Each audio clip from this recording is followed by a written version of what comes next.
mandado también las diapositivas. Ahora vamos a terminarlo y vamos a tener una segunda parte de la clase destinada a una cosa que es más interesante para nosotros en lugar de la parte teórica que a veces suele ser engorrosa. Ok, déjenme que nos veamos a dónde estábamos. Sí, estamos haciendo la suma de las fuerzas que actuaban en ese cubito de fluido que se está moviendo y habíamos encontrado estas expresiones. Estas, yo les había dicho, eventualmente se puede considerar como si fuese una matriz. Ok, pero la segunda parte de la ecuación está destinada a... Hice un ratito de tablet, ponemos un segundo. Destinada a tratar la componente de la aceleración. Miren, hemos hecho fuerzas, pero aún no conozco cuánto vale la aceleración. La aceleración participa de la segunda ley de Newton. Entonces, ahora nos abocamos a eso. Si hay algún inconveniente, revisen. Voy a utilizar no el OneNote, sino otra pizarra. Ok, vamos. Entonces, les decía...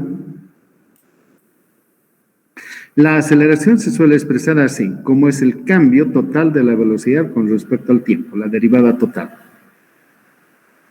Y si acaso nosotros podemos, en el sistema cartesiano que estamos utilizando, desdoblar esa aceleración, tendremos para cada uno de los ejes, el eje X, Y y J, estas componentes. La derivada de U, pues U es la componente en dirección de X, V en dirección de Y, y W en dirección de Z. Entonces, si esas componentes de la velocidad las derivamos con el tiempo, pues tendremos cada uno de los integrantes de la aceleración en ese sistema de coordenadas. Ahí les digo. Y les recuerdo que la velocidad U, V y W depende de dónde están en el espacio ubicadas, X, Y y Z, y en qué momento también estamos efectuando el análisis, en qué momento de su viaje. Y recordando lo que saben, voy a salirme un ratito, recuerdan, en cálculo les han enseñado,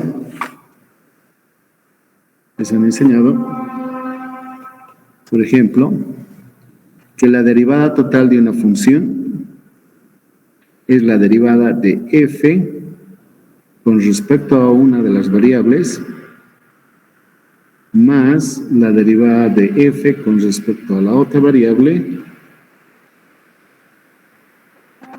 más la función con respecto a la tercera. ¿Recuerdan? Les han enseñado eso. Y si ahora la diferencia con respecto al tiempo va a ser df con respecto a x, dx con respecto al tiempo, más así. Y eso es justamente lo que aquí tengo. La componente de la velocidad en dirección U, cuando está cambiando con respecto al tiempo, es decir, se está moviendo, va a tener una derivada con respecto al tiempo, esta es la derivada parcial, esta es la derivada total, y las derivadas en el espacio, es decir, con respecto a X, Y y Z. Pues U depende del espacio y también depende del tiempo. Entonces, si ustedes admiten aquello, podemos proceder de esa forma. Y recordarán ustedes que dx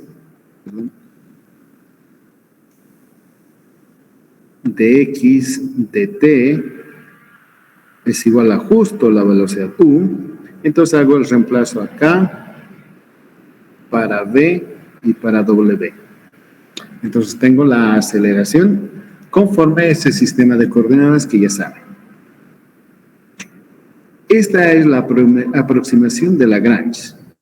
Todo lo que aquí está escrito es cierto, mas sin embargo no es tan informativa, esa información no es tan informativa como lo presenta Euler. Recordarán que hicimos para la pasada vez, les dije, artificialmente y porque nos conviene, no por otra razón, incluimos un término como este y le restamos a la misma ecuación. De manera que si hay un positivo y un negativo de la misma cuantía, entre ambos se van a anular y no se habrá alterado la ecuación. Asimismo, le añado un término en suma, como este, y en resta, de manera que cuando ambos sean combinados, pues no alterarán la ecuación. Más los añado, porque así va bien. Los añado a esta suma y los agrupo. Miren, los agrupo porque aquí hay du, u por derivada de u con respecto a x, y me conviene añadirle este v con derivada de v respecto a x, y lo mismo para el otro. Todos parecen tener un patrón de formación, y ese está aquí. Perdón, lo vamos a trasladar. Estos tres los aglutino aquí y los coloco acá. Y estos otros, miren, hay un factor común, v acá, que me permite hacer la extracción. Miren, factorizo y tengo dv de x menos du de y. Y para este otro caso también están acá cada una de las componentes. Y ustedes notarán, hay una reminiscencia de estas restas de un vector que antes habíamos definido. ¿Recordarán? El vector vorticidad. Recuerden que habíamos dicho es un medio del rotor. Teníamos aquí el determinante I, J, K y las derivadas parciales con respecto de cada uno de los ejes. Entonces, hay reminiscencia a eso. Pero puedo operar un poquitito más algebraicamente. Estos que están aquí, un ratito, miren, u de x.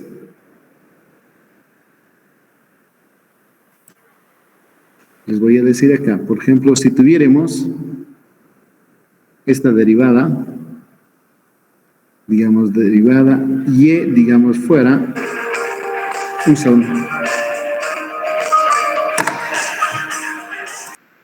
Entonces les decía, ¿qué tal si es aquello? Entonces la derivada de y con respecto a x va a ser 2 por x, perdón, 2 por x.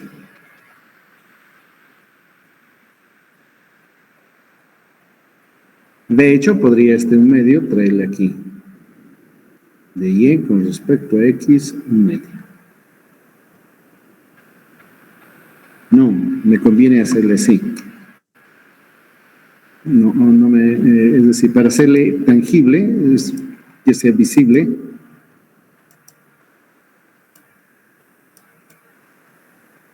me conviene reemplazar así, perdón.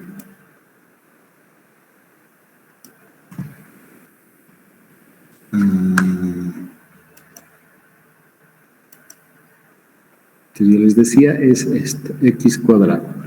Entonces yo voy a hacer derivada de y con respecto a x, voy a hacer derivada de x, pero aquí voy a poner x al cuadrado. Y cuando derive va a ser de x, y voy a mantener esto, de x con respecto a x. Y puedo poner por. Entonces es la función que estoy derivando con respecto a esto. Y esto es igual a un medio de y de x, x derivada de x con respecto a x. Entonces estoy aprovechando de eso para poder efectuar esta, entre comillas, como integración, volverme hacia atrás. Si derivo u al cuadrado con respecto a x, este 2 va a bajar adelante, va a ir aquí y va a quedar u derivada de u con respecto a x. Lo mismo para los otros dos elementos. Y por supuesto el u medio puede factorizarse y tendríamos, por la propiedad de la derivativa, de la derivada, podemos sacarla hacia afuera porque se distribuye. Recuerden, la derivación, la derivada se distribuye en los elementos de una suma.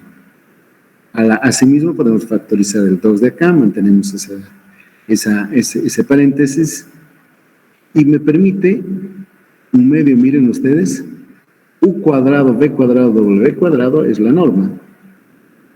Por ejemplo, la norma de este vector, la norma del vector velocidad va a ser u cuadrado más b cuadrado más w cuadrado. Y si a ello le elevo al cuadrado, voy a tener la norma del vector aquel, u cuadrado más b cuadrado más w cuadrado, que es justamente este. Entonces tengo la derivada de la norma del vector, la norma al cuadrado del vector v. Si esto también es cierto, y como el eje X no es privilegiado en nuestro análisis, lo mismo podemos efectuar para los otros tres ejes.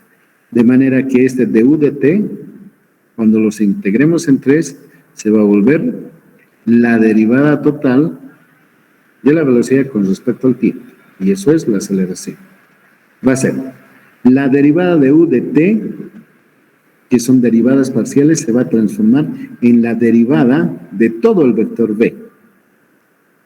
Este va a ser un medio de la derivada parcial. Cuando considere los tres ejes, va a ser el gradiente. El gradiente, este que está acá, cuando lo mire en tres dimensiones, voy a tener el gradiente. ¿El gradiente de qué? Pues de la norma. Y este otro término, cuando lo extienda su significado a los otros dos más, se va a volver, perdón, he señalado mal, se va a volver en el rotor vectorialmente la velocidad. Y acá le damos un sentido, que es lo que nos interesa. No vamos a hacer estos cálculos, pero sí interesa que ustedes tengan la noción de qué. La aceleración tal cual como nos la presentara Lagrange, la aceleración del fluido, este es su tratamiento, la podemos entender como la combinación de tres componentes. Una, para señalar la aceleración relativa. Nos marca a un para el sistema de referencia que nosotros vayamos a adoptar, el cambio por unidad de tiempo de la velocidad conforme ese sistema. Un término que nos representa la energía cinética. Miren, es un medio, la energía cinética, bien han aprendido, es un medio de la masa por la velocidad al cuadrado. Si divido entre la masa, va a ser la energía cinética por unidad de masa, que es justamente el término que nosotros aquí tenemos. La energía en este caso, miren, es un término escalar. Y otro, un término que nos da la sensación de que puede haber aceleración rotacional. Entonces, tres elementos.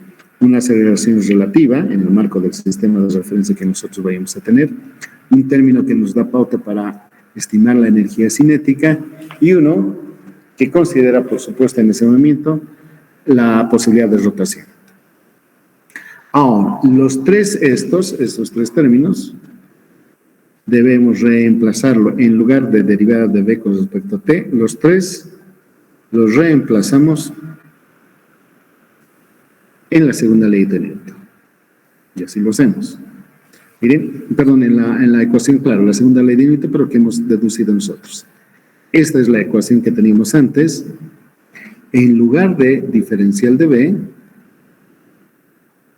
en lugar de esto, hemos de reemplazar todo lo que hallamos.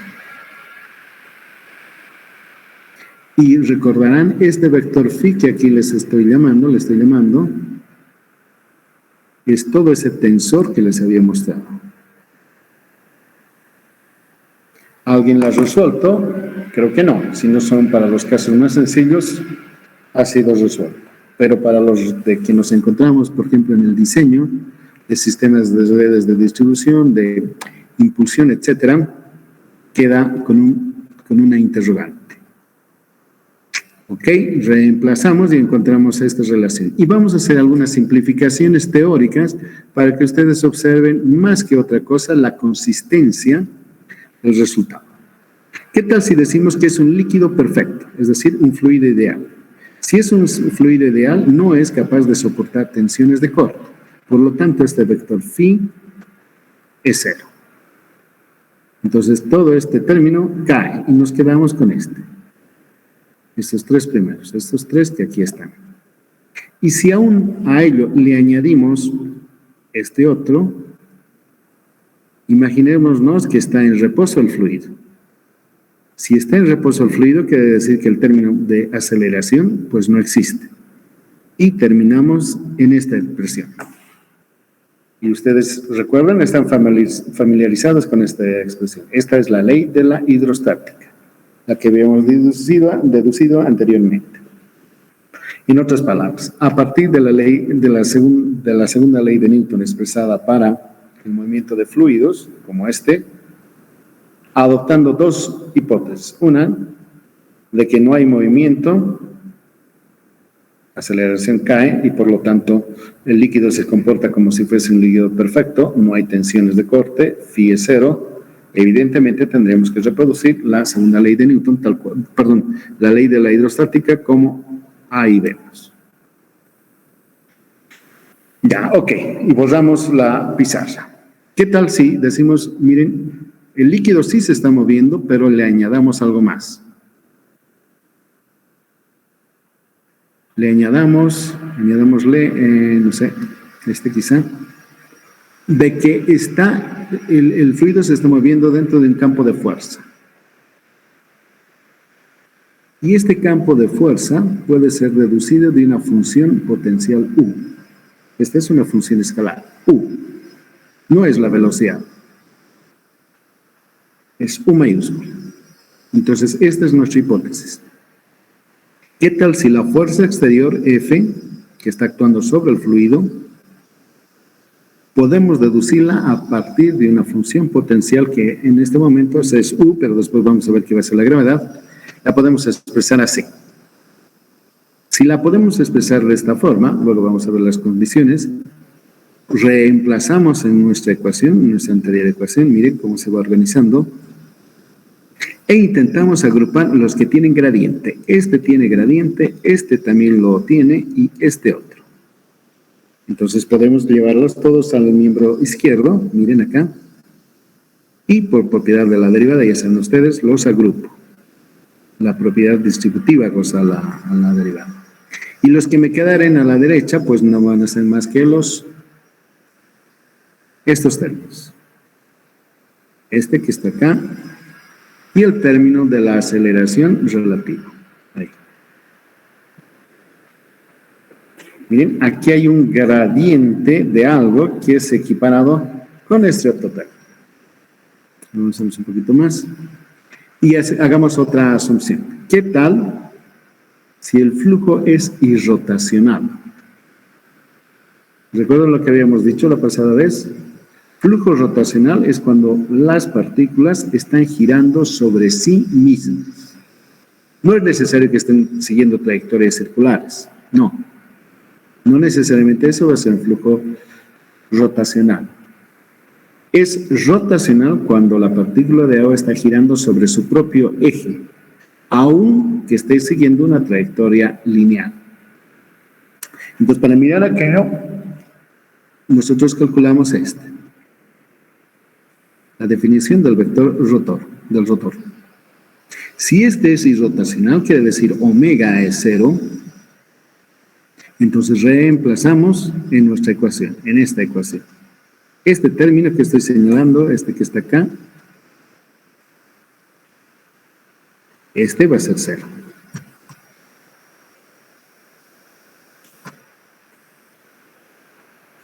Y si eso ocurre, si es una función potencial, phi la podemos deducir a partir del campo de velocidades. Miren de esta forma. El campo de velocidades podemos deducir a partir de una función potencial phi. Si ustedes le echan una mirada a lo que han estudiado de vectorial, van a comprobar lo que yo les digo. Y ahora podemos, volviendo acá, en lugar de la derivada de b de t, nosotros sabemos que podemos colocar aquí un gradiente de una función phi, sabiendo que este segundo sumando, pues es 0. Y como tiene signo negativo, le podemos llevar a la izquierda de la igualdad. Aquí, así como está.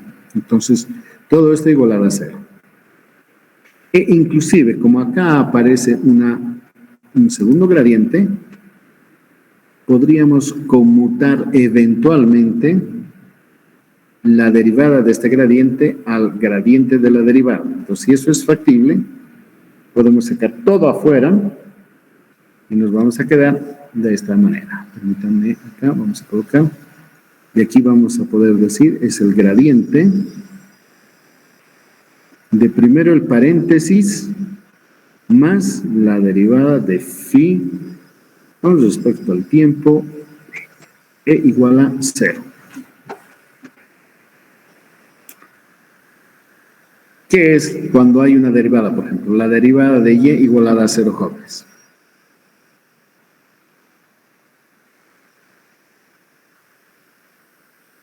¿Qué quiere decir, jóvenes? Cuando es aquello, quiere decir que es una constante.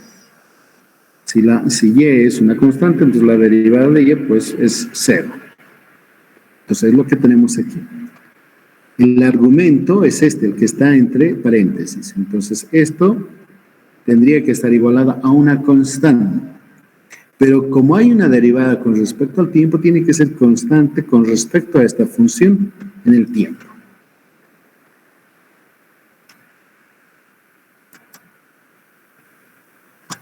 Y miraremos desde otra perspectiva. ¿Qué tal si además nosotros, miren, antecitos, acá yo estoy considerando que las cosas están ocurriendo en función del tiempo, cambian las cosas. Este se mantiene, pero este cambia en el tiempo. ¿Qué tal si partimos más bien del principio de que no, que el flujo sea permanente? Aquí voy a anotar un ratico. Flujo permanente es cuando todas las derivadas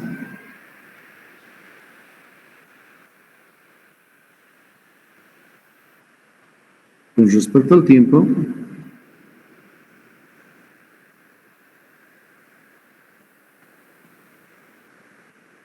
son nulas.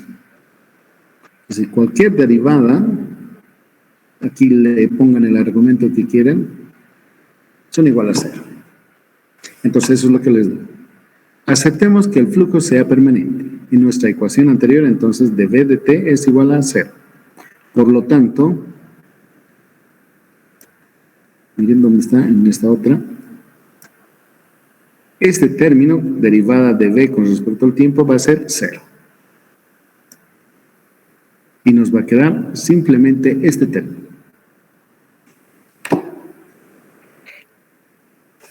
Y ya este que aquí he hecho aparecer, miren, a este término que estamos manejando, que tiene un término de energía cinética, tiene un término de presión, aquí está la presión, y algo así como energía potencial. A estos tres elementos sumados le decimos es la energía. Es el gradiente de energía. Si tuviésemos una sola dirección, si solamente tuviéramos una sola dirección, esto sería la derivada de la energía. Y si en algún caso esto que está acá llegara a ser 0, tuviéramos la derivada de la energía igual a 0. Es decir, la energía es constante.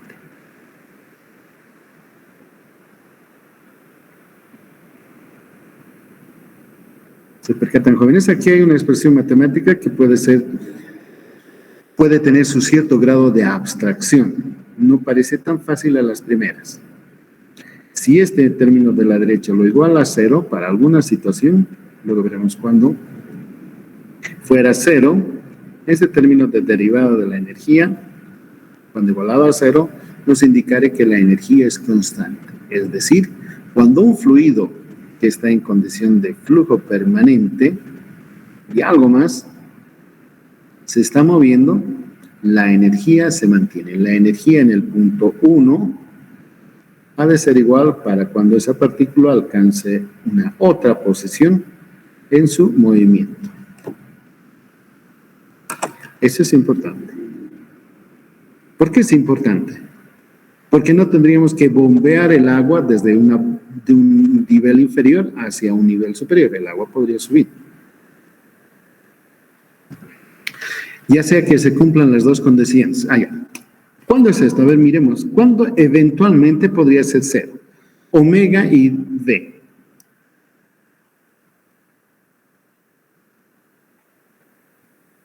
Esto yo estoy propugnando que este producto sea cero. Yo les hago recuerdo, cuando estaban en cálculo es muy probable que les decían, hay algunos axiomas del cálculo y a partir de ellos se construyen cosas como esta. Si multiplico A por B y eso es igual a cero, hay algunas posibilidades. O A es igual a cero, o B es igual a cero, o ambos, A y B, son cero. No hay otra posibilidad. Si A es negativo, el inverso, etcétera, no. Solamente este producto es igual a cero cuando alguno de ellos sea cero o ambos sean cero. Y miramos esa posibilidad. Es posible que este sea cero. Decimos, si el flujo es irrotacional, entonces omega es cero. O la otra posibilidad es que V sea igual a cero. Pero si es igual a cero, esto no podría ser, porque si no estaríamos en el dominio de la hidrostática. Entonces descartamos esta posibilidad. La única que tenemos que estudiar es esta. Omega, el vector omega, es igual a cero. ¿Cuándo ocurre? Ocurre cuando precisamente este producto se hace cero. Es decir, y vamos a ver acá, cuando se está moviendo una partícula, su velocidad, ¿recuerdan? Es tangencial. Y además el rotor, su vector, resultan paralelos. Si los dos vectores son paralelos, evidentemente, miren aquí están, evidentemente su producto vectorial es cero. Los dos son paralelos. ¿Y eso cuándo ocurre? Ocurre a lo largo de una línea de corriente. ¿Recuerdan el capítulo 3 que habíamos abierto? Definíamos lo que es una línea de corriente. Entonces, cuando nosotros consideramos una línea de corriente y las partículas sobre ella, vamos a tener certidumbre de que su vector, velocidad, es tangente, por supuesto, a esa línea de corriente. Y si acaso ocurriese de que el flujo fuese rotacional, si el flujo es rotacional, habremos de saber que a lo largo de esa línea de corriente, este vector y este vector resultan paralelos. Por lo tanto, esto se cumple. Es cero. Y como eso es cero, vamos a tener, esto es cero, entonces este gradiente de la energía sobre una línea de corriente va a ser cero. Se va a conservar la energía. Y seguramente lo digo por ahí abajo. Ahí, miren, se dice que para un fluido ideal la energía se conserva durante flujo permanente que habíamos partido de ahí, a lo largo de una línea de corriente. Esto nos alegra, nos conmociona, nos hace saltar de alegría, pero también un poco nos entristece porque los civiles no solemos no solemos enfrentar problemas de fluido ideal. Más bien nosotros los civiles estamos más interesados en fluidos reales. El agua es un fluido real. El agua es un fluido real. Y todo este desbarajuste que aquí he armado es nada más para respaldar y ustedes tengan base, conozcan de cómo es que se deducen las cosas. Entonces, nosotros hemos partido de esta hipótesis y hemos encontrado que para un fluido ideal, y mientras consideremos una línea de corriente, podemos decir que la energía se conserva. ¿Y cómo será para un fluido real? Ahora lo veremos. Aquí está la famosa ley de Bernoulli. Miren, esta es nuestra ecuación inicial. Esta es la segunda ley de Newton para fluidos. Y comencemos a hacer disquisiciones. Digamos, ¿qué tal si solamente está actuando la gravedad Entonces sabremos que este F va a ser un representante de la acción gravitatoria de la Tierra. ¿Qué tal si es un fluido real? Entonces este phi va a existir y vamos a reemplazar la aceleración con el término que conocemos. Pero volveríamos a tener la ecuación en 3D.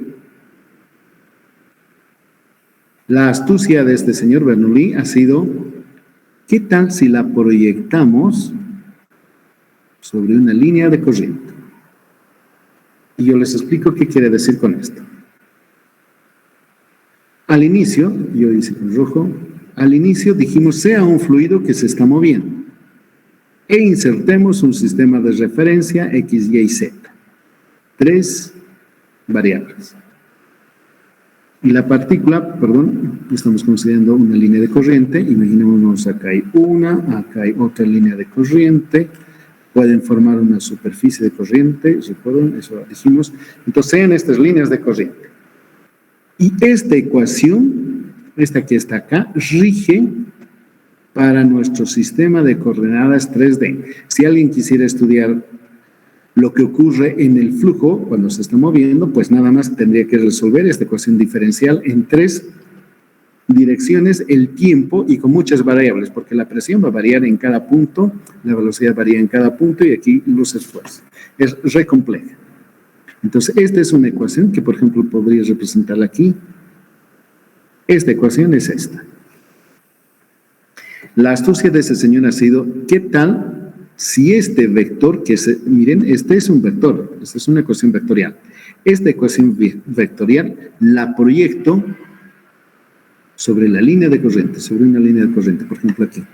Digamos, esta línea de corriente en este punto, en este instante, tiene su vector V, tiene su tangente.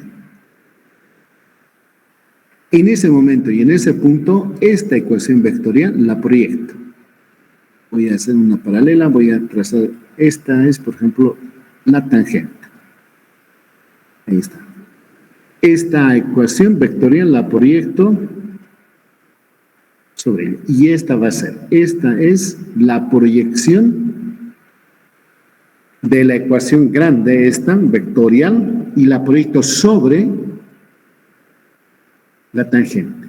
Si es así, lo que he hecho es reducir el 3D X, Y, Z, la he reducido ahora solamente a lo que es una dimensión. ¿Y cuál es esa dimensión? Es el S. El S, ¿recuerdan cuando estaban estudiando cálculo?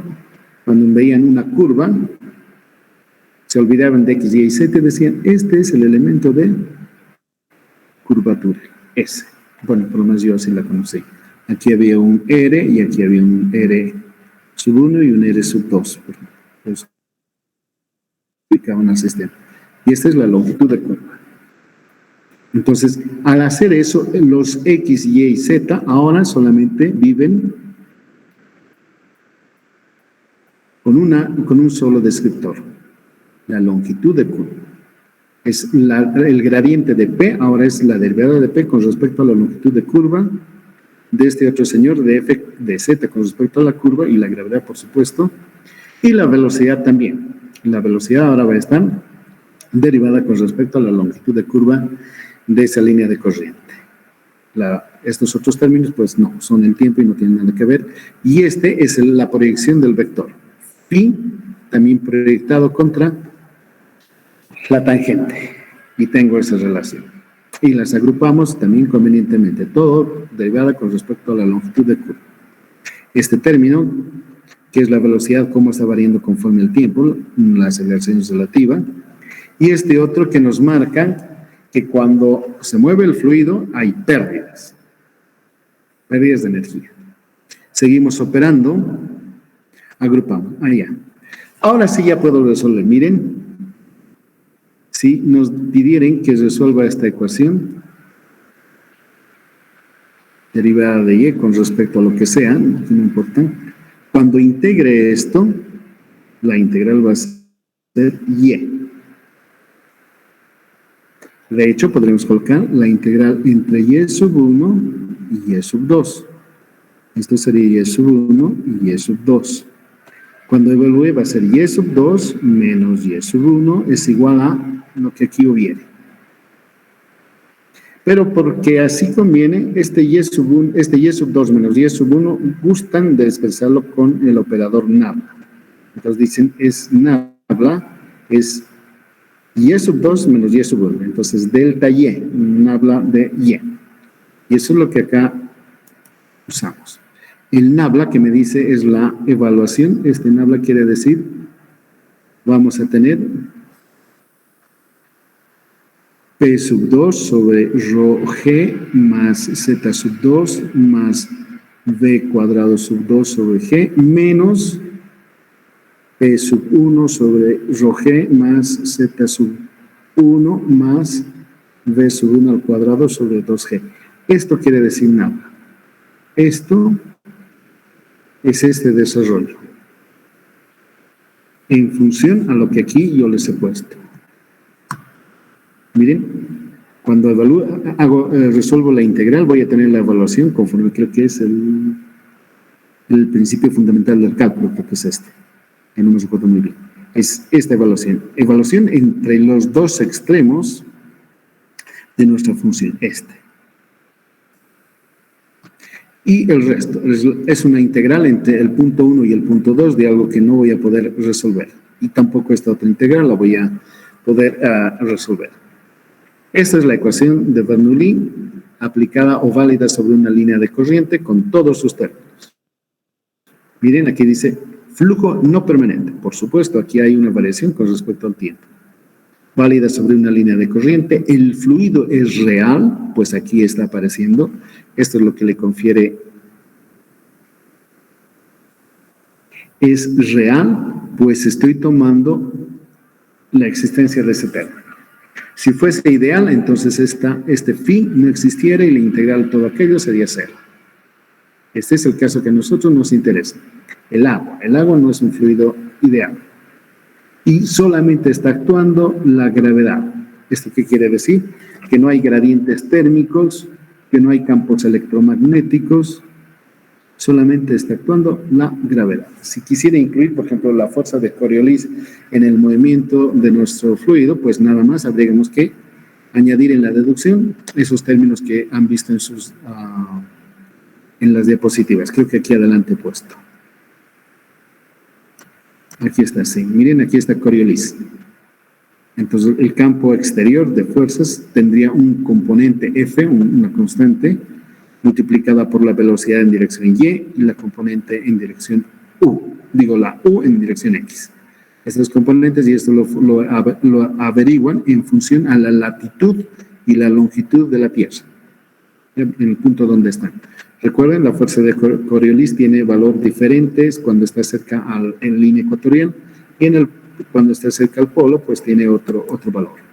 Los incluyo en la deducción, podemos tener más potencia para lo que les digo. Ya, y ahora otra vez hacemos simplificaciones.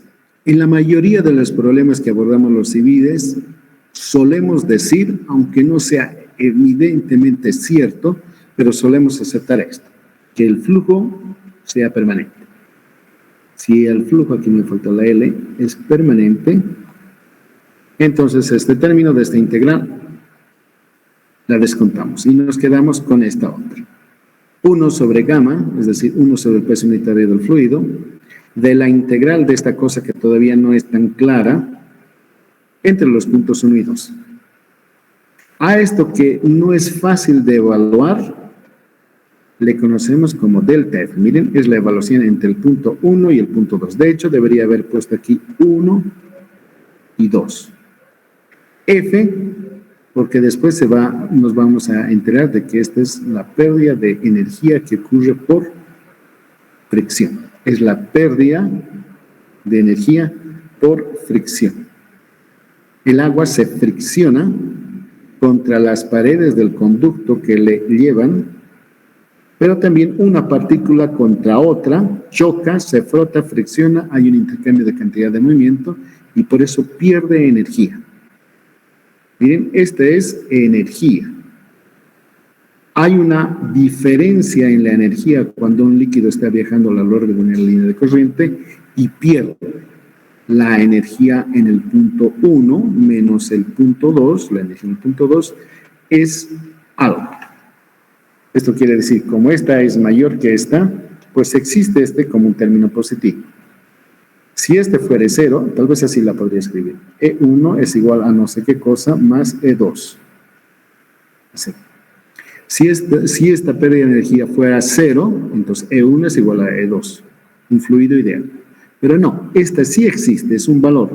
Y depende de cuán grande esto sea para que la pérdida de energía E2 sea mayor. Miren, E2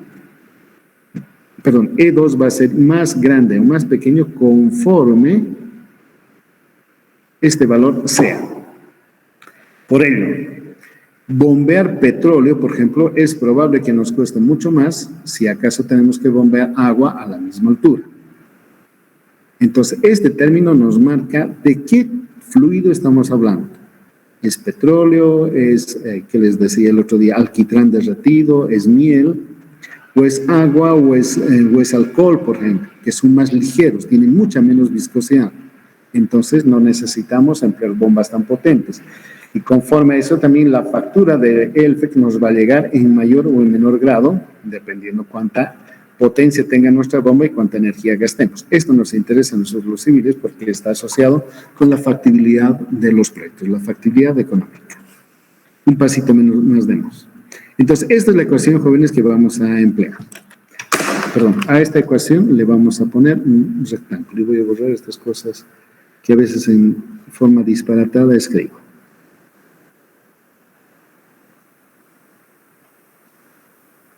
A esta ecuación le haremos un remarco, un cuadrito. Le vamos a poner un cuadrito, pero no sé cómo se coloca aquí. Ok, van a disculparme, le voy a poner a mano.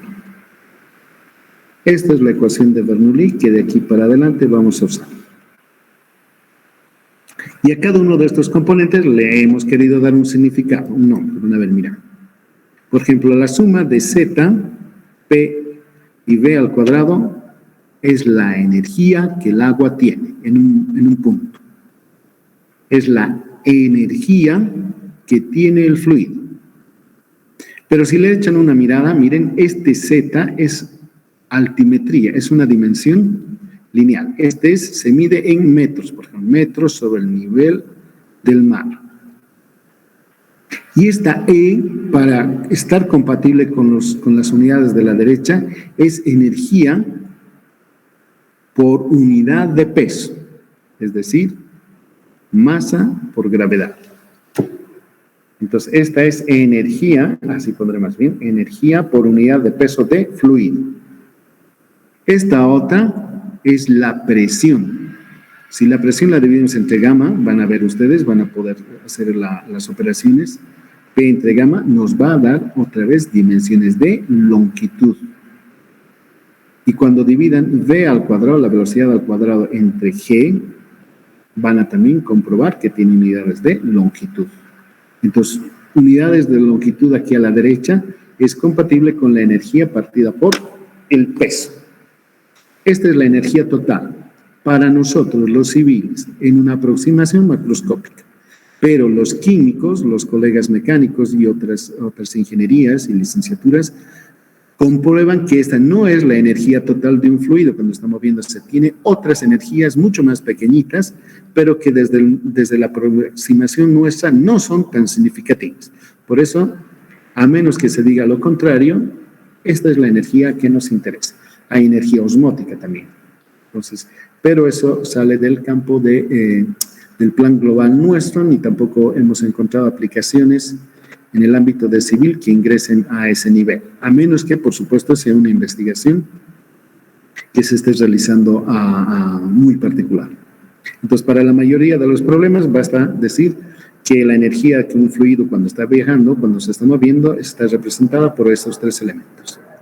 A la suma de Z más P sobre gamma le solemos llamar la cota piezométrica, porque Z nos marca la altimetría. ¿Cuán alto está el punto con respecto a un sistema de referencia que nosotros querramos adoptar? Y esta es la altura de presión. Eso creo que no lo he dicho en ningún lado. Aquí está, la altura de presión. Esto de altura de presión, tengo la sensación de que viene del inglés. En el inglés le dice head. Altura, head, cabeza. La traducción inmediata del inglés es head, es cabeza. En algunos libros, sobre todo los mexicanos, los libros mexicanos que traducen del inglés, le llaman cabeza de presión, le llaman. Cabeza de presión, que no parece tener mucho sentido en nuestro lenguaje común. Pero hay cabeza de presión y cabeza de velocidad le llaman. Esto lo traducen otra vez por head, es cabeza de velocidad le llaman. Cabeza de velocidad. Pero yo le pongo entre comillitas porque pues parece que es una traducción muy rápida. Prefiero, en caso particular mío, porque bueno, no soy yo, sino que en algunos libros está, le llaman altura de la velocidad. Quiere decir la energía de la velocidad. La energía de presión, que me parece mucho más acertado. Pero habitualmente solemos decir altura de presión. Y Z, pues, es la energía altimétrica. Con respecto al mar, nosotros aquí en Cochabamba estamos a 2.500 metros, por ejemplo. Entonces, respecto al mar, tenemos una energía de posición dada por esa cota, 2.500 metros. Ya, estos tres términos, combinados en forma diferente, adquieren nombres como ustedes lo están viendo. Ok, aquí nos quedamos, pero con preguntas suyas. Quiero que me hagan muchas preguntas.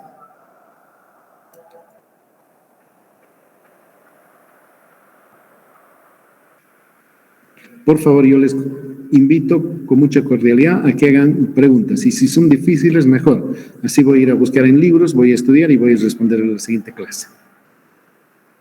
Ok, una preguntita. Por favor. Cuando decimos cota piezométrica, ¿qué es a lo que se estás refiriendo? Muy acertada, joven, su pregunta, porque me da oportunidad para insertar una diapositiva y explicar mejor algo que para mí es claro, porque yo lo he hecho, para mí está clarito, pero para una persona ajena, y más si todavía está pidiendo por primera vez, pues parecen palabras que no tienen sentido. Entonces, con un ejemplito quizás podría explicarme mejor. Permítame. Y si no lo hago muy bien, lo voy a volver a hacer en las clases siguientes y ustedes van a agarrar, entre comillas, el sentido de lo que quiero decir. Imaginémonos el agua y aquí hay una tubería inclinada. La estoy haciendo inclinada porque me conviene para mostrarla. Y además, supongan que esta tubería es prismática, no es así chueca como la que yo estoy colocando acá. Así. Este es un reservorio que tiene agua.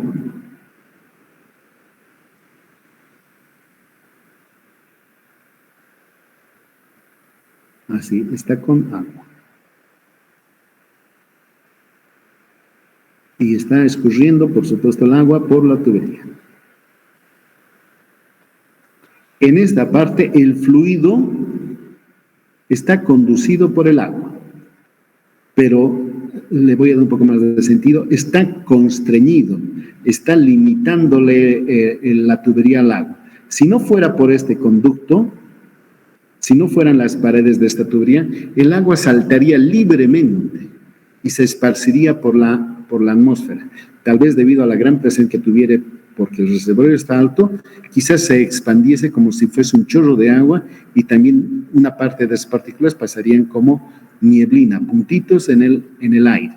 Pero no, esta tubería le forza, le constriñe, le restringe, le obliga al agua que quisiera expandirse, le obliga a circular por ella. Y el agua se revela. Y cuando termina la tubería, el agua sale de aquí. A ver, déjenme un poquito reducir el tamaño. Quizás este podría ser. Entonces de acá sale como un chorro. Así. Miraremos. Yo voy a insertar aquí un par de puntitos para que veamos bien. Uno que va a estar aquí. Este va a ser el punto 1. Y aquí no sé por qué me he marcado con... es que estoy con... y el punto 2, justo en el chorro. Este que sea el punto 2. Y quizás un otro más, aquí un tercero.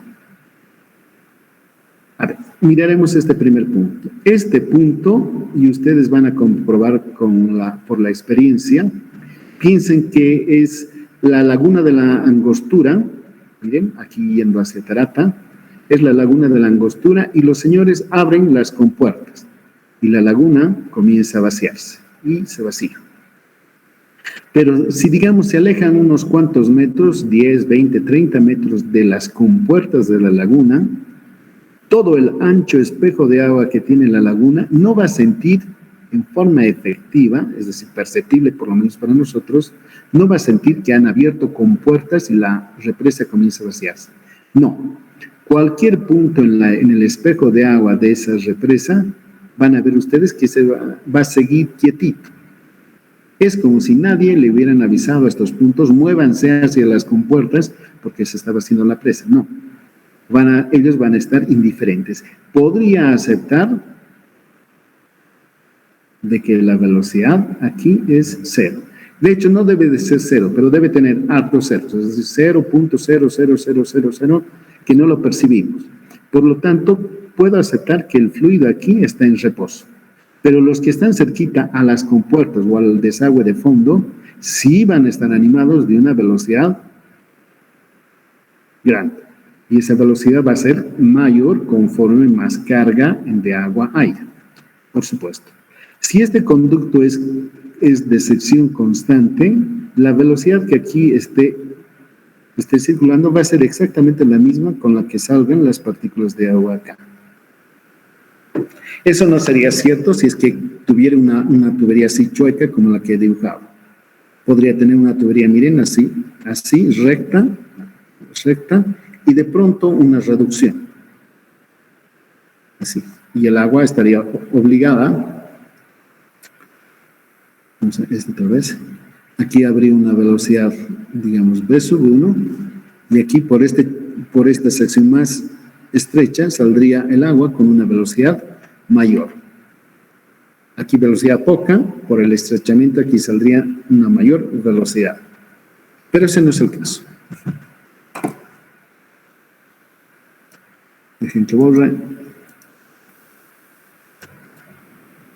Entonces les decía, hay un punto en la parte superior que está en reposo. Velocidad 0. Y aquí en el otro lado, el agua está saliendo con una cierta velocidad. En reposo, en movimiento. Y dejemos pasar un sistema de referencia cualquiera. Me voy a colocar una línea horizontal, esa es la condición. Una referencia.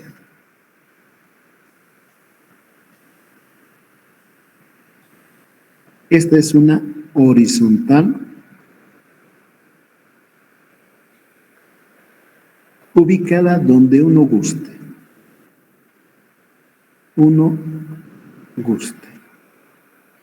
Algunas personas con cierta astucia, también tendré que decirlo, esta línea la suelen trasladar a una posición más conveniente, no, más simplificadora. Podrían ponerla ahí. Pero yo soy partícipe casi siempre de que esta línea azul coincida con el nivel del mar. Esta podría ser la cota altimétrica para dejar en claro y no equivocarme. Podría ser el nivel del mar. Entonces, como el líquido está en reposo, puedo desde acá colocar, déjenme ver cuánta flexibilidad tengo acá, no tengo mucha.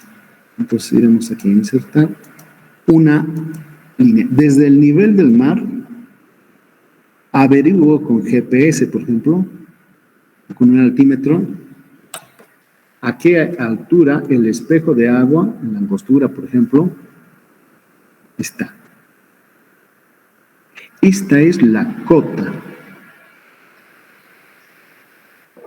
Profesor. Diga. Le escucho.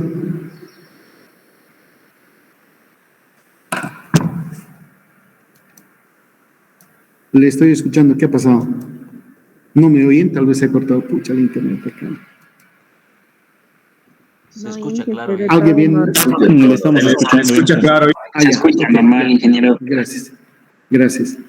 Entonces les decía, para los propósitos de cálculo de los ejercicios solemos aceptar de que el nivel del mar es una buena referencia, pero no es exclusiva, ¿ya? Entonces, el punto que estamos acá, con respecto a un sistema de referencia, tiene esta elevación, Z sub 1. Y luego nos preguntamos, este punto que está sobre la superficie de agua, ¿qué presión tiene? Si estuviera acá, por ejemplo, digamos aquí adentro, yo apuesto que al tiro ustedes me dijesen, podríamos aceptar de que es como si estuviese en reposo el agua, y dirían, la presión acá es pues nada más P sobre gamma, que es igual a la profundidad. ¿Recuerdan? El capítulo 2, yo les decía, hallamos la fuerza resultante. Y ustedes me decían, pues es fácil, nada más hay que multiplicar el peso unitario del agua por la profundidad a la cual el centro de gravedad está y el área sobre la cual el líquido está ejerciendo presión. Esta es la profundidad a la cual el agua está. Déjenme borrar.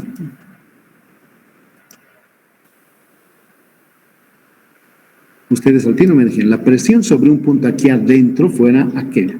Pero no, el punto que he elegido está justo sobre la superficie de agua. Y sobre esa superficie de agua no hay otra que la presión atmosférica que está actuando. Sobre la superficie de agua, y casi podría decir sin equivocarme, que la angostura, a pesar de ser tan amplia, no hay otra que la presión atmosférica que actúa sobre ella. Y podría decirles, es constante a lo largo de todo el espejo. A menos que en un lado de la laguna esté lloviendo, la humedad del ambiente sea diferente al otro lado, pues la presión atmosférica sería la única que estuviera actuando. Pero hemos convenido, para los propósitos nuestros, es muy frecuente que digamos que vamos a trabajar en presiones relativas. Si trabajamos en presiones relativas, pues aceptamos que no incluimos la presión atmosférica. Por eso la decimos que no está participando en nuestros cálculos, es cero. Entonces la presión sobre la superficie de agua únicamente es la atmosférica y no hay presión debida al agua. Y como les decía, V al cuadrado, la velocidad de cero, entonces sin duda el término V al cuadrado sobre 2G también es cero. El punto que casi está en reposo nada más tiene energía altimétrica. El término, aquí voy a colocar P sobre gamma, 1 más V sobre 1 al cuadrado, etcétera. Esto es virtualmente cero. Es decir, su energía del punto 1 es sobre todo su energía de posición, la altimetría en la que está. Que contrasta. El punto 2 no es así. Yo puedo tomar, y es habitual, como el eje de la tubería, como la cota que representa aquel. Miren, el eje de la tubería es la cota del punto 2 que está saliendo. Pero este sí debe tener presión, porque el agua, recuerdan, sale con presión. De hecho, a ver, yo les invito con todo el respeto del mundo. Si abran una manguera y tienen harta carga a la izquierda, el chorro de agua no va a llegar ahí, sino que lo va a hacer mucho más allá. Aquí voy a colocar un color diferente. Si hay mucha presión, este chorro de agua va a llegar allí. Recuerden, en carnavales, cuando eran niños, uno de esas pistolas, rifles, no me recuerdo cómo se llaman, llenos de agua, bombeaban, le metían harta presión, entonces el chorro de agua que salía llegaba lejos. Pero conforme iban agotando ustedes la presión, el aire que estaba a presión, cada vez el chorro iba menos, hasta que necesitaban rebombear para darle nuevamente presión. Entonces, la velocidad, la cantidad de agua que sale de acá, depende de la presión. Entonces, en este punto sí existirá una presión. A ver, déjenme un color que coloque, tal vez este. Entonces aquí, antes de ingresar, va a haber una presión. Aquí les voy a dibujar un poquito antes, acá tal vez. Aquí va a haber una presión, una P sobre gamma prima, le llamarán, antecitos. En el momento en que salga el chorro de agua a la atmósfera, la presión en 2 va a ser igual a la atmosférica. Porque va a estar el chorro, esta vez ya no está confinado a la tubería, sino sale a la atmósfera. A ver, voy a dibujar un ratito. A ver, me van a disculpar, jóvenes, a veces me pierdo en lo que estoy haciendo y comienzo a hablar cosas que no corresponden. Por ejemplo, estoy viendo el chorro de agua que está saliendo allí. De ese chorro, en todo alrededor de él, está actuando la presión atmosférica. Del chorro que sale, le rodea la presión atmosférica. De hecho, es 0. Y admitimos que aquí dentro del chorro la presión es igual en este punto, en este punto, en este punto, en este punto, etc. E igual también a la presión atmosférica. De hecho, quizás podríamos pensar y decir, la presión de este punto debiera ser la presión atmosférica más este H. ¿Se dan cuenta? Pero es tan pequeñito en el chorro que quizás no valdría la pena si no lo haríamos más engorrosos los cálculos, y más si son ecuaciones diferenciales. Entonces aceptamos que en el punto 2,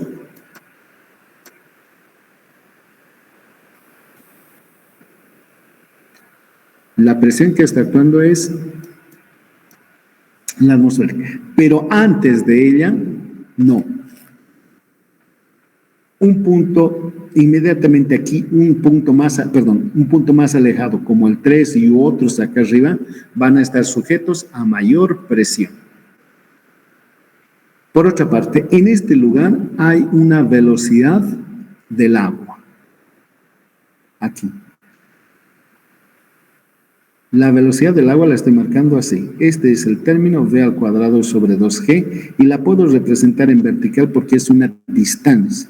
Es una longitud. Recuerden, esto tiene unidades de metro, entonces la puedo representar como una distancia, una altura. Y por ejemplo puede ser esa. Y luego digo, la energía que el agua tenía al inicio, cuando estaba saliendo del reservorio, estaba marcada por una línea horizontal.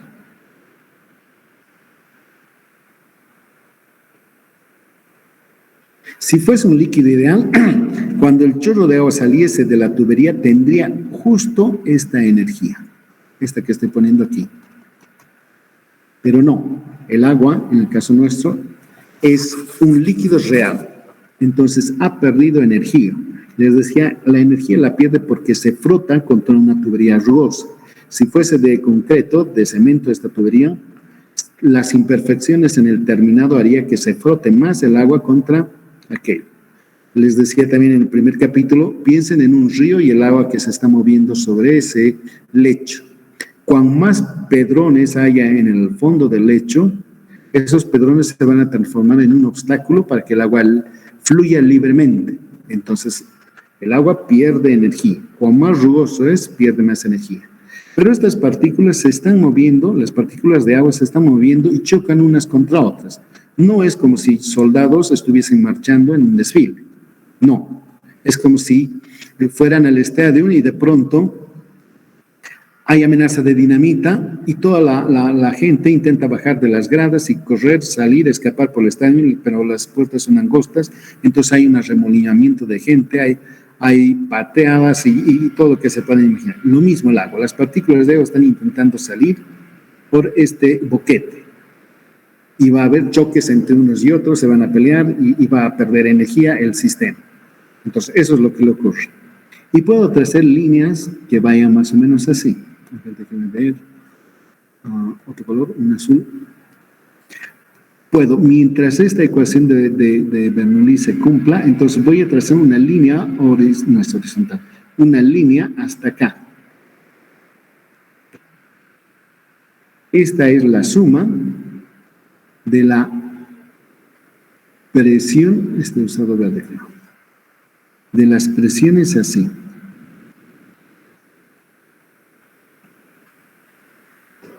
Van a disculpar, estas no son tan, estas dos son paralelas.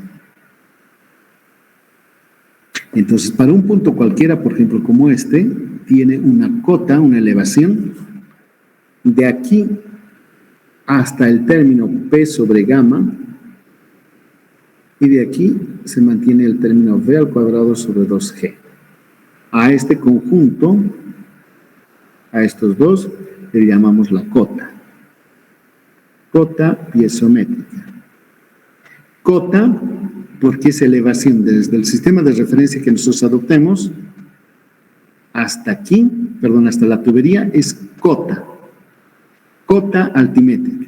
Pero también como aquí hay presión, y recuerden presión, la palabra nuestra tiene origen en otro idioma, es piezómetro, etcétera, nos marca una idea de presión. Entonces, este otro, P sobre gamma, componen la cota, elevación piezométrica. Nos dan una pauta de la presión. Y este otro, pues, por supuesto, es la altura de velocidad. Y los tres en conjunto, utilicé un color diferente para que ustedes... La suma de estos tres es la energía en el punto 3. Hasta acá. Y esta de aquí, Z, es la energía 1.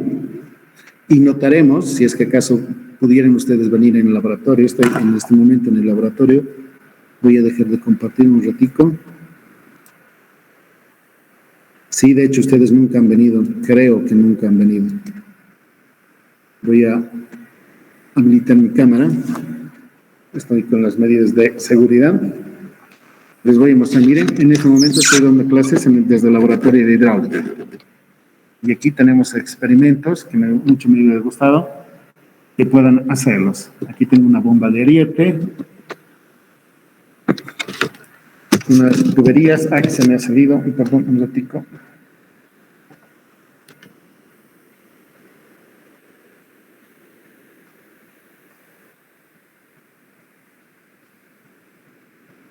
Le he fijado a joven estudiante, no sé por qué. Ok, lo estaba mostrando, son las instalaciones del laboratorio de hidráulica de la carrera. Y hay canales, hay bombas, que si hubieran, como les digo, no tenido este percance del COVID, hubieran estado ustedes acá. Hubieran hecho con sus manos, midiendo, experimentando las cosas. Entonces hubieran, como les señalo, hubieran visto en forma tangible, con sus manos, haciendo experimentos, hubieran podido observar lo que yo les estoy nada más relatando. Entonces la energía entre el punto 1 y el 3, no van a ser iguales. De hecho, E1 es mayor que E2. ¿Y cuánto es esta? Es esta diferencia, el delta F. La energía que se ha perdido porque el fluido se ha movido desde 1 hasta 3 y se ha frotado contra el conducto y han chocado sus partículas, ha habido intercambio de cantidad de movimiento, etcétera, y ha perdido energía. Esto es lo que nos interesa. ¿Cuán grande puede ser esta pérdida de carga? Porque, por ejemplo, si esto fuera un reservorio, la angostura, una tubería, y aquí nosotros le colocásemos una turbina, una rueda, esas ruedas Pelton, le llaman, que hacen girar y produce energía, nos interesase que esta delta F fuera lo más chiquito posible, porque toda la transferencia de la energía altimétrica la llevaríamos a energía cinética y produciríamos mucha energía eléctrica. Pero si el delta F es grande, muy grande, la turbina no va a dar vueltas con tanta rapidez como lo haría si fuese fluido ideal, por ejemplo, y produciríamos menos energía. Y los ingresos que tuviéramos, por supuesto, serían menores. Y la labor de ustedes va a ser, sin duda, eso yo apuesto, porque tengo exalumnos que están trabajando en ENDE, es encontrar para las condiciones particulares de topografía, de hidrología, del embalse, de la tubería de acero, de la tubería de hierro fundido, de lo que sea, cuál es la combinación que nos produce más rentabilidad al proyecto. Es decir, bajo qué condiciones nosotros obtenemos mayor, como Estado boliviano, por ejemplo, mayor beneficio. Esa va a ser una labor que van a tener ustedes. Ok, entonces es eso. Si acaso no me he logrado explicar suficientemente bien, jóvenes, no se preocupen porque sobre esto vamos a hacer muchos ejercicios. La idea mía es que ustedes salgan diestros en esto, de manera que cuando enfrenten problemas de la profesión, no tengan duda, no haya cosas raras, cosas que no hayan entendido. Más preguntas, jóvenes.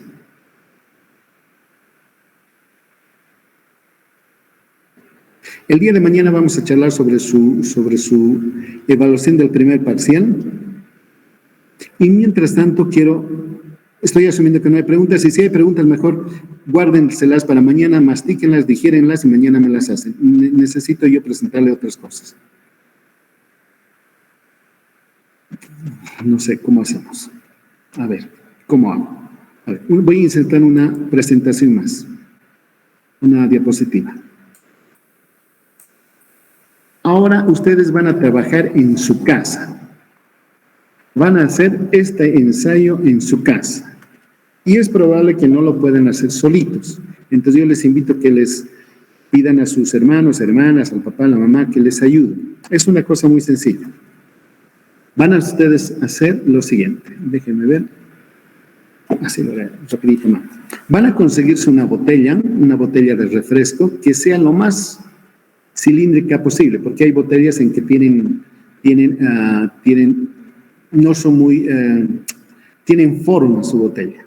Y ustedes a la botella de refresco, que tiene, miren aquí su tapita,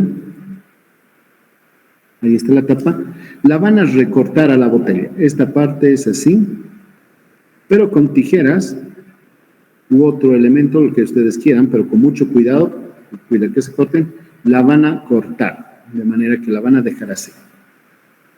Y por otra parte, esta botella, desde el nivel de la tapa, por ejemplo, desde aquí van a poner una reglita, es metálica sobre todo, y van a medir, van a poner una marquita, es decir, acá vamos a poner una marca que digamos sea 30 centímetros desde la tapa. Luego le van a poner, digamos, a 25, digamos aquí, 25, luego 20, quizás 15, ustedes van a ver cuál les queda mejor. Y quizás 10 centímetros. Le van a, con un marcador indeleble, le ponen una marquita ahí. Y luego, a la tapita que tenga, miren, aquí va esto la tapa, ahí va esta la tapa enroscada, le van a, con un clavo caliente, le van a hacer calentar el clavito en la hornilla, y utilizando un alicate, y yo les recomiendo inclusive que se pongan guantes, agarren el clavito, lo coloquen a la llama caliente, y en la parte central de la tapita, lo mejor que puedan, un orificio. Ingresen y le hacen un orificio. Y luego que lo limpien biencito con su regla, con una regla, van a determinar el diámetro de este orificio, por decir delta, no sé, lo que ustedes quieran llamar. Delta es el diámetro del orificio que han practicado. Y a este otro le van a también calcular su diámetro. Y van a hacer varias mediciones, no van a hacer una sola, van a hacer 1, 2, 3 a su hermana le dicen, mídemelo por favor para que obtengan el diámetro promedio y también aquí el diámetro promedio. Y con ese trabajan. Luego, ustedes van a conseguirse un reservorio, un bañador, lo que fuere, un bañador aquí grande, así, porque aquí arriba le vamos a echar agua. Vamos a ponerle agua. Con un tacho suficientemente grande, le vamos a echar agua. Digamos así, le vamos a llenar de agua hasta arriba de la marca. Digamos hasta aquí arriba, al borde, digamos. Y con su dedo van a tapar aquí el huequito de la botella. Entonces, el líquido está estático, tapan con su dedo la botella y le piden a los amigos, qué sé yo, a quien les vaya a ayudar, mejor si son 2, 3 personas, con sus celulares o sus cronómetros, que pongan en 0 y en ese momento destapan el huequito. Si destapan el huequito, el nivel de agua va a comenzar a descender. Y en el momento que, por ejemplo, llegue a la marca de 30, arrancan los cronómetros. El agua va a seguir bajando, bajando, bajando. Y digamos, dicen, voy a controlar ahora a 20 centímetros. Entonces, cuando el nivel del agua esté llegando a 20, llega a 20, inmediatamente parar cronómetros. Y en una tablita van a hacer así. Van a colocar, por ejemplo, el nivel inicial, por ejemplo, 30, el nivel final, digamos, 20, y el tiempo que ha transcurrido. Anota. Luego vuelven a repetir el ensayo.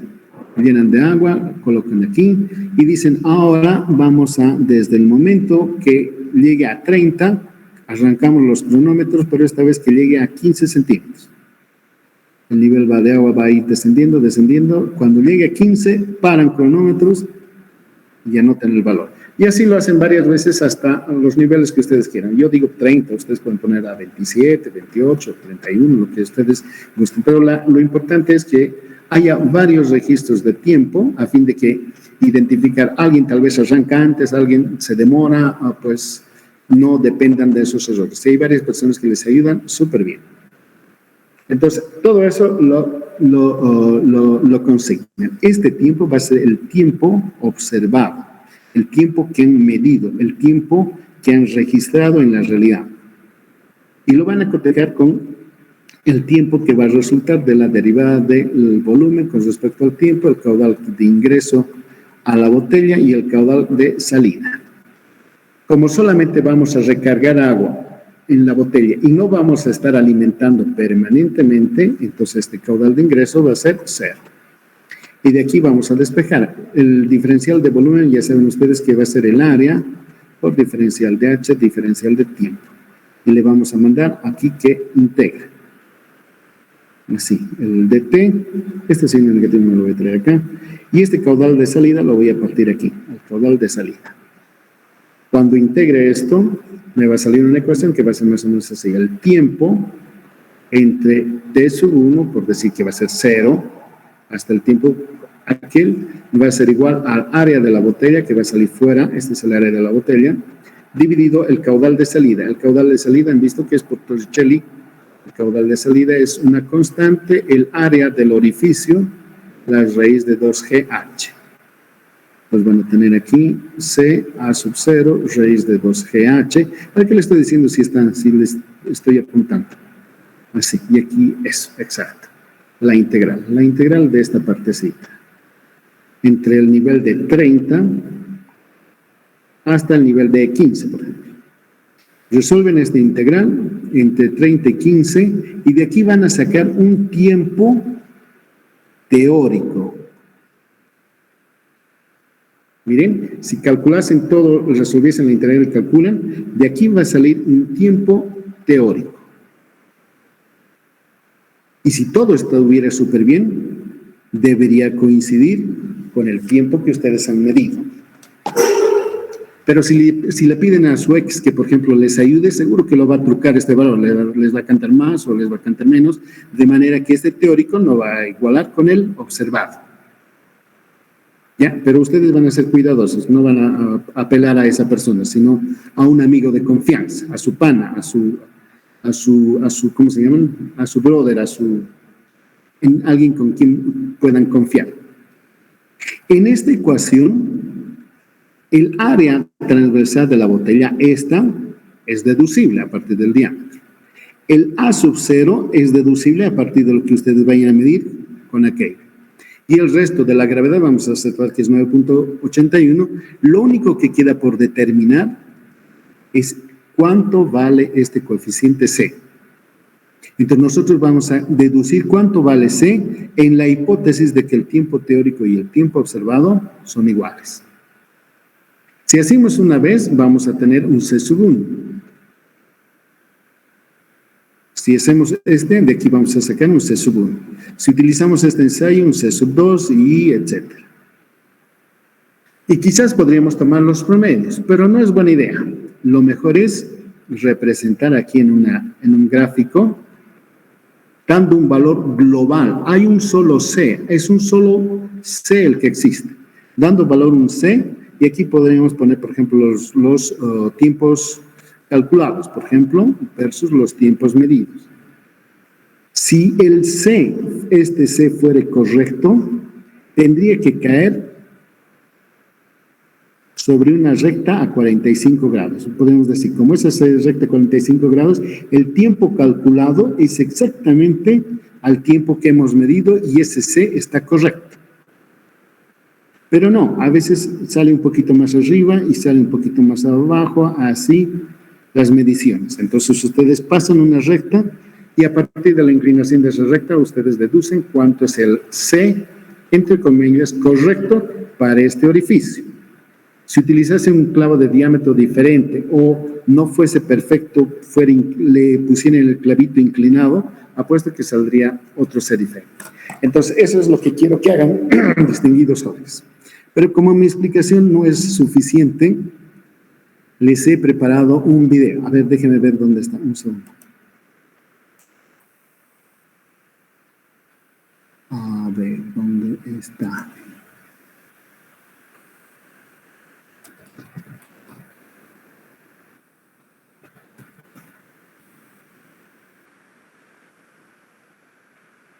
Aquí está. Un segundito. Voy a conseguir copia URL. Bien. Anótense, nobles jóvenes. A ver dónde estoy. Estoy en el Meet. Estoy en la presentación.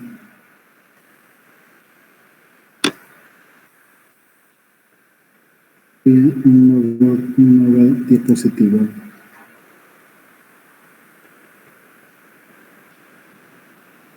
¿Están viendo, jóvenes? HTTPS en YouTube está, y este es su enlace. Entonces, utilicen este enlace para entrar a ese video, que este experimento lo he hecho yo en casa. Entonces, pues lo van a hacer ustedes de la misma manera. Y además les he preparado unas instrucciones. Sí, dígame. ¿Podría ponerlo eso en los comentarios? Sí, lo voy a poner en el Classroom. Les estoy adjuntando una carátula que está escrita en Word, para que ustedes a esa carátula le coloquen su nombre. Además, me van a adjuntar en la carátula una foto que ustedes se tomen realizando el experimento. La foto más impactante, cuando todo les está saliendo mal, por ejemplo. Entonces, esa foto, donde ustedes estén, la adjunten ahí a la carátula. Y si se toman otras fotos realizando el trabajo, pues la van a añadir en las hojas del informe. Entonces, hay la carátula, las instrucciones que vienen y la descripción en PDF, más el video. Ya, eso se los estoy publicando en el Classroom. Denme un minutito para hacerlo.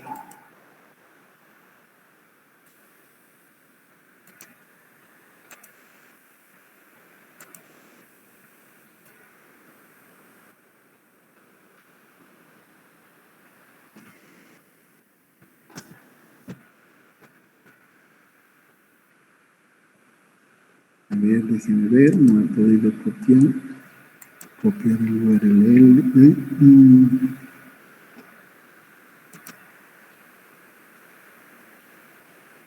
Ya está, y les voy a adjuntar el archivo. A ver dónde está. Las instrucciones. Y también les voy a añadir la carátula.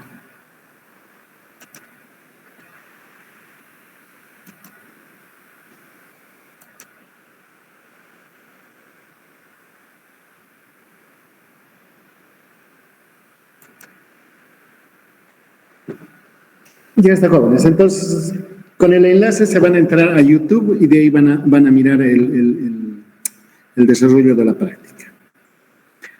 ¿Para cuándo? Yo quisiera que este experimento lo realicen para el primer parcial. De manera que cuando llegue el examen y sea tan difícil, de manera que con esta práctica puedan echar bien y les vaya súper bien. Preguntas jóvenes. ¿Para cuándo lo vamos a definir el día de mañana? El día de hoy, terminaré. El día de hoy échenle una mirada a esto, vean los apuntes y para el día de mañana, preguntas. Les iba a sugerir, jóvenes, estamos en condiciones de peligro de contagiarnos del COVID. Por eso, mi recomendación es que lo hagan en forma individual en casa. Ya, pero si, por ejemplo, son hermanos, ahí, porque tengo hermanos estudiantes de la materia que son hermanos, pues evidentemente entre los dos se pueden colaborar. ¿Ya? De eso no hay inconveniente. Alguien me iba a preguntar. Por favor. Sí, Inge, la pregunta era, ¿este trabajo va a ir para el primer parcial? Eso no lo entendí muy bien. Sí, para el primer parcial. Está bien, Inge, gracias. Ya. ¿Más preguntas, jóvenes? Disculpe, Inge. Buenos días. Sí. Buen día. ¿Tenemos que adjuntar, Inge, un video, Inge, para este trabajo, Inge, o solamente fotos, verdad? No, solamente fotos, porque como van a imprimir, van a elaborar su informe, lo van a volver PDF y me lo van a subir, entonces, además yo confío mucho en mis estudiantes, ustedes van a ser de aquí a poquito ingenieros civiles y ustedes ya se están formando también en valores. No solamente están siendo buenos calculadoras, buenos ingenieros, sino que también son personas que van a contribuir muy positivamente al desarrollo del país. Ustedes van a ser personas en las cuales nosotros confiemos, les van a confiar el diseño de estructuras grandes, de edificios, de represas, de sistemas, entonces son personas con las cuales se puede confiar. Son personas respetuosas entre sí, yo les estoy viendo a ustedes y yo me alegro por ello que son respetuosas con sus compañeros. Cuando hagamos trabajos en equipo, van a respetar el liderazgo de uno de ustedes cuando asuma esa responsabilidad en un momento, van a respetar, por ejemplo, las opiniones y a veces los comentarios acertados o tal vez equivocados de los propios estudiantes. Inclusive yo les voy a pedir, jóvenes, que hagan autoevaluaciones. Ustedes mismos se van a poner una nota de cómo ha sido su desempeño, pero también les voy a pedir a posteriori, evalúense entre ustedes el grupo de estudiantes que trabajen.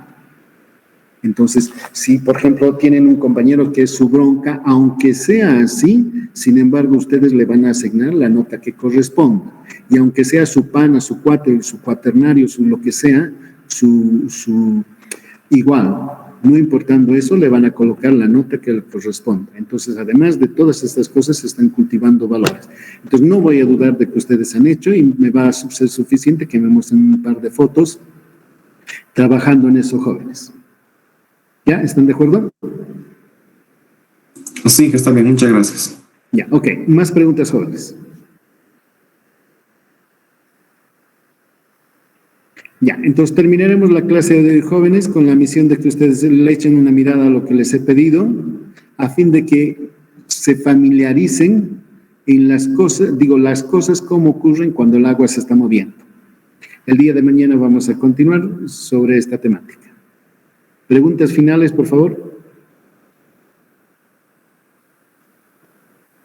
Ok, listo. Hasta el día de mañana, jóvenes. Gracias por atenderme.